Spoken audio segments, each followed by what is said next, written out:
योहन अध्याय 10। गडेरिया और उसकी भेड़ें। मैं तुम लोगों से ये कहता हूं, जो फाटक से भेड़शाला में प्रवेश नहीं करता बल्कि दूसरे रास्ते से चढ़कर आता है, वो चोर और डाकू है। जो फाटक से प्रवेश करता है वही भेड़ों का गडेरिया है, और उसके लिए दरवान फाटक खोल देता है। भेड़ें उसकी आवाज पहचानती हैं। वो नाम ले लेकर अपनी भेड़ों को बुलाता और बाहर ले जाता है। अपनी भेड़ों को बाहर निकाल लेने के बाद वो उनके आगे आगे चलता है और वे उसके पीछे पीछे आती हैं। आप सभी का अपने YouTube चैनल दया सागर में स्वागत है। क्योंकि वे उसकी आवाज पहचानती हैं। वे अपरिचित के पीछे पीछे नहीं चलेंगी, बल्कि उससे भाग जाएंगी, क्योंकि वे अपरिचितों की आवाज नहीं पहचानती। ईसा ने उन्हें ये दृष्टांत सुनाया, किंतु वे नहीं समझे कि वे उनसे क्या कह रहे हैं। मैं भेड़शाला का द्वार हूं। ईसा ने फिर उनसे कहा, मैं तुम लोगों से ये कहता हूं, भेड़शाला का द्वार मैं हूं।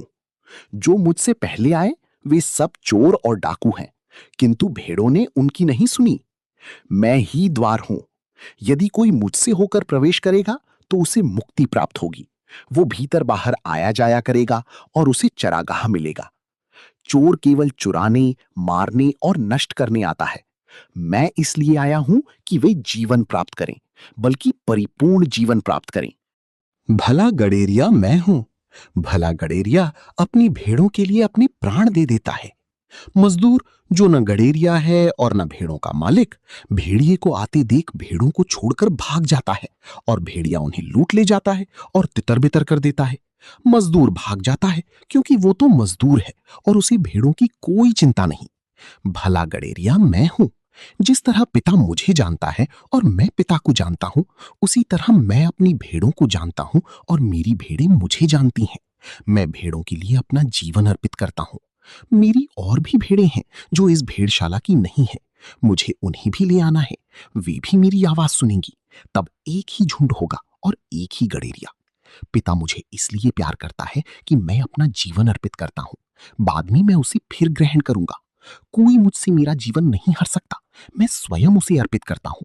मुझे अपना जीवन अर्पित करने और उसे फिर ग्रहण करने का अधिकार है। मुझे अपने पिता की ओर से ये आदेश मिला है। यहूदियों में मतभेद। ईसा के इन वचनों के कारण यहूदियों में फिर मतभेद हो गया। बहुत से लोग कहते थे, उसे अपदूत लगा है, वो प्रलाप करता है, तुम उसकी क्यों सुनते हो? कुछ लोग कहते थे, ये वचन अपदूत ग्रस्त के नहीं है। क्या अपदूत अंधों को आंखें दे सकता है? यरूशलेम में प्रतिष्ठान पर्व। उन दिनों यरूशलेम में प्रतिष्ठान पर्व मनाया जा रहा था। जाड़े का समय था। ईसा मंदिर में सुलेमान के मंडप में टहल रहे थे।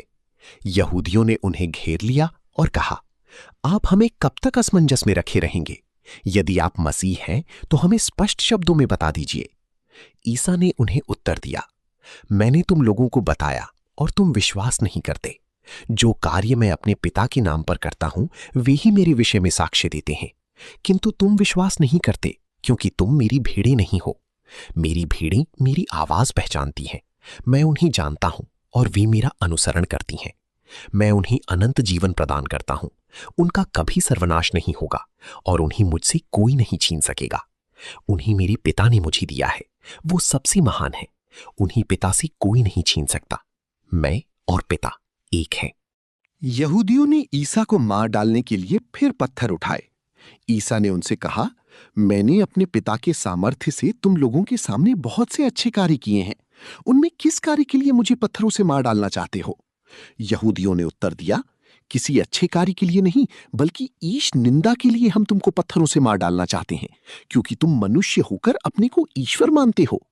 ईसा ने कहा, क्या तुम लोगों की संहिता में ये नहीं लिखा है, मैंने कहा तुम देवता हो?